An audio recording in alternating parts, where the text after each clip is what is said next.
भल्लाल नाम का बाघ अपनी सेना के साथ जंगल में तेजी से बढ़ रहा था। उसे देख ऐसा लग रहा था मानो वो बड़े गुस्से में है।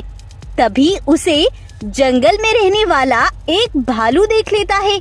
इस भालू के अंदर कुछ ऐसी अनोखी शक्तियां थी जिनसे ये भविष्य में आने वाले अगले कुछ पल को देख लेता था। भल्लाल को देख भालू बहुत डर जाता है और वो तेजी से भागता हुआ अपने महाराजा सिम्बा शेर के पास जाता है और सिम्बा से बोलता है, महाराज महाराज, अनर्थ हो गया महाराज। ना जाने वो मरा हुआ भल्लाल कहाँ से वापस लौट आया। मैंने भविष्य में होने वाले कुछ अगले जो पल देखे हैं वो बहुत खतरनाक होने वाले हैं महाराज। महाराज, वे हमसे अपना 25 साल पुराना बदला लेने आ पहुंचा है। पहले तो एक चमत्कार हो गया था जिससे हम सब बच गए थे, लेकिन इस बार तो कोई चमत्कार भी नहीं होगा महाराज। अब आप अपने जंगल को कैसे बचाएंगे? तो क्या आप भी जानना चाहते हैं कि कौन है ये भल्लाल? तो चलिए हम आपको ले चलते हैं 25 वर्षों पहले। वृंदावन जंगल में सिम्बा नाम का एक शेर अपनी प्रजा के साथ बहुत हंसी खुशी से रह रहा था। वो अपनी प्रजा को कोई नुकसान नहीं पहुंचाता था। उसी जंगल में रहने वाले कुछ मांसाहारी जानवर किसी भी जानवर का शिकार कर लिया करते थे। सिम्बा को ये बात बिल्कुल ठीक नहीं लगती थी। एक बार सिम्बा सभी मांसाहारी जानवरों को अपने पास बुलाता है और कहता है, देखो भाइयों, मैंने तुम्हें यहाँ इसलिए बुलाया है। आज से कोई भी मासूम जानवर का शिकार नहीं करेगा। अगर तुम्हें जंगल में रहना है तो तुम्हें भी मेरी तरह शाकाहारी बनकर रहना होगा। उनकी यह बात एक पेड़ के पीछे खड़ा एक बाघ सुन लेता है। वो बाघ भल्लाल था। उनकी यह बात सुनकर भल्लाल अपने सिपाहियों को इकट्ठा करता है और कहता है, भाइयों, हमारा शिकार करने का काम हो गया। पास के जंगल के जानवर बहुत शांत मिजाज के हैं, वहाँ हमें कोई नहीं रोक पाएगा। चलो वहीं चलते हैं। तब भल्लाल अपने सभी सिपाहियों को लेकर सिम्बा के जंगल पहुंचता है। आसपास खड़े सभी जानवरों पर वो जोरदार वार करते हैं और उन्हें अपना भोजन बना लेते हैं। तभी वहीं से वो भालू भागता हुआ सीधा महाराज सिम्बा के पास जाता है और कहता है, महाराज महाराज, जंगल में कुछ लुटेरे बाघों ने हमला कर दिया है। वे बहुत खतरनाक है और वे बहुत तादाद में हैं। मेरे भविष्य के मुताबिक हम उनका मुकाबला नहीं कर पाएंगे। ये सुनकर सिम्बा भी बहुत परेशान हो जाता है। अगर ये बात है भालू, तो तुम सभी जानवरों को इकट्ठा करो। अब हम इस जंगल में और नहीं रुक सकते। तब सिम्बा अपने सभी जानवरों को लेकर दूसरे जंगल आ जाता है और उस जंगल में रहने लगता है। अब ऐसे ही कुछ दिन बीत चलते हैं।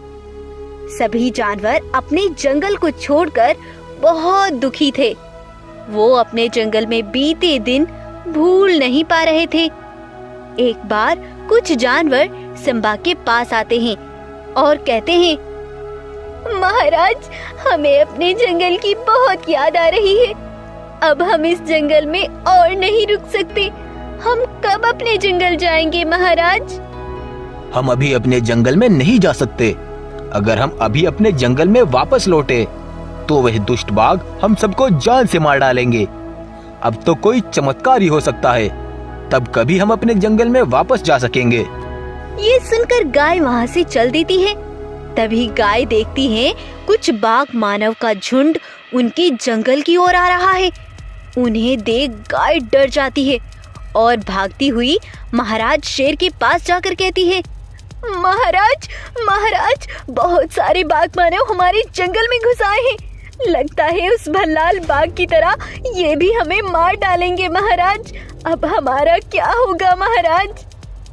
तब सिम्बा शेर उनके पास जाता है और उनसे पूछता है, ओए, कौन हो तुम? तुम यहाँ क्यों आए हो और तुम्हें क्या चाहिए? तुम घबराओ मत शेर, हम तुम्हें कोई नुकसान नहीं पहुँचाएंगे। हम तो बस इस जंगल में घूमने के लिए आए थे, लेकिन तुम हमसे इतना क्यों डर रहे हो? तब सिम्बा शेर उनको भल्लाल की और उसके सिपाहियों की बीती कहानी उन्हें बताता है, जिसे सुनकर बाघ मानव बोलता है, अगर ये बात है सिम्बा शेर, तो हम तुम्हें तुम्हारा जंगल दिला कर रहेंगे और उन बाघों से भी निपट लेंगे। नहीं भाई, वो बहुत ताकतवर है, तुम उनका मुकाबला नहीं कर पाओगे। तभी वह बाघ मानव एक विशाल बाघ मानव में बदल जाता है। उसे देख सिम्बा आश्चर्य में पड़ जाता है। तब सिम्बा कहता है, अरे बाघ मानव, ये तुम विशाल बाघ मानव में कैसे बदल गए? ये तो चमत्कार हो गया। दरअसल भाई, ये शक्ति मुझे मेरे पूर्वजों ने दी थी कि अगर कोई परेशानी में हो तो तुम इन शक्तियों से उसकी मदद करना। ये सुनकर सिम्बा खुश होता है। तब वो सभी बाघ मानव को लेकर भल्लाल के पास पहुंचते हैं। ओए भल्लाल, अगर तू अपनी जिंदगी चाहता है तो बिना कुछ कहे ही ये जंगल छोड़कर यहाँ से भाग जा। तुम भले ही विशाल हो, लेकिन मैं तुमसे डरने वाला नहीं, समझे? तब उन सब में लड़ाई शुरू हो जाती है, लेकिन इस बार विशाल बाघ मानव भल्लाल को जान से मार डालता है। ये देख भल्लाल के सिपाही डर जाते हैं और अपनी जान बचाकर वहाँ से भाग जाते हैं। तब से सिम्बा अपने जंगल में रहने लगता है। लेकिन कुछ दिन बाद सिम्बा को पता चलता है कि एक बाढ़ आने की वजह से वह सभी बाघ मानव मारे गए। लेकिन आज वही भल्लाल अपना पुनर्जन्म लेकर सिम्बा से अपना बदला लेने आया है और गुस्से में जो भी उसके सामने आता वो उन सभी जानवरों को जान से मार डालते हैं।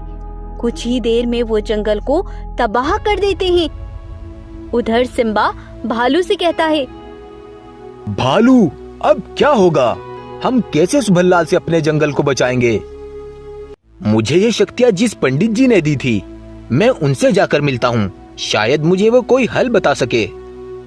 तब भालू उन पंडित जी के पास जाता है और उन्हें पूरी बात बताता है। भालू की बात सुनकर पंडित जी कहते हैं, अगर तुम अपने जंगल की सलामती चाहते हो और उस भल्लाल से अपनी जान बचाना चाहते हो, तो तुम्हें अपने इस शरीर को हमेशा के लिए त्यागना होगा। मैं तुम्हारे इस शरीर को एक विशाल रॉक मॉन्स्टर में बदल दूंगा, लेकिन फिर तुम कभी अपने असली रूप में नहीं आ पाओगे और एक रॉक मॉन्स्टर में बदलकर तुम अकेले ही उन सब का मुकाबला कर सकते हो। ठीक है पंडित जी, मैं अपने जंगल की सलामती के लिए ये बलिदान देने को तैयार हूँ। तब पंडित जी भालू को एक विशाल रॉक मॉन्स्टर में बदल देते हैं। तब भालू एक रॉक मॉन्स्टर में बदलकर उस भल्लाल के पास पहुंचता है और गुस्से से कहता है, ओए भल्लाल, तुमने हमें बहुत परेशान किया और हम पर बहुत जुल्म किया, लेकिन तुम चाहे कितने भी जन्म लेकर आओ, फिर भी तुम हमें मार नहीं सकोगे। अब मैं तुम्हारा नामो निशान मिटा दूंगा। तब रॉक मॉन्स्टर एक एक बाघ को उठा उठाकर पटकता है और उन सबको जान से मार डालता है। इस तरह से एक बार फिर से सिम्बा शेर का जंगल बड़ी मुसीबत से बच जाता है और फिर से सारे जानवर हंसी खुशी जंगल में रहने लगते हैं।